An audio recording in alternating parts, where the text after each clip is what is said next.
আপনারা জানেন যে এস এম ফরহাদের প্রার্থিতার বিরোধিতা করে একটি রিট পিটিশন দায়ের করা হয়েছিল। হাইকোর্ট সেখানে রুল ইস্যু করেছিল এবং ডাকসু ইলেকশন 30শে অক্টোবর পর্যন্ত স্থগিত রেখেছিল।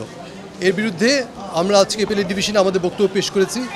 এখানে আমরা বলেছি যে যেই গ্রাউন্ডে ওনার প্রার্থীতে চ্যালেঞ্জ করা হয়েছে সেটা সঠিক নয়। বলা হয়েছিল যে উনি নিষিদ্ধ সংগঠন, ছাত্র সংগঠনের একটি সদস্য। আমরা দেখিয়েছি বিভিন্ন ডকুমেন্ট কোর্টের কাছে, কোর্টের নজরে এনেছি এবং আমরা বলেছি যে আসলে কখনোই উনি কোনোদিন ওই নিষিদ্ধ সংগঠনের সাথে জড়িত ছিলেন না। আদালত আমাদের এই বক্তব্য গ্রহণ করেছেন এবং আদালতের কাছে আমরা আবেদন করেছি এইগুলো বিষয়গুলো মোটামুটি ডিসপিউটেড কোয়েশ্চেনস অফ ফ্যাক্ট এবং রিট পিটিশনটাই রক্ষণীয় না। এখানে রুলই ইস্যু হয় না, সেখানে কীভাবে ডাকসু ইলেকশন স্টে হয়।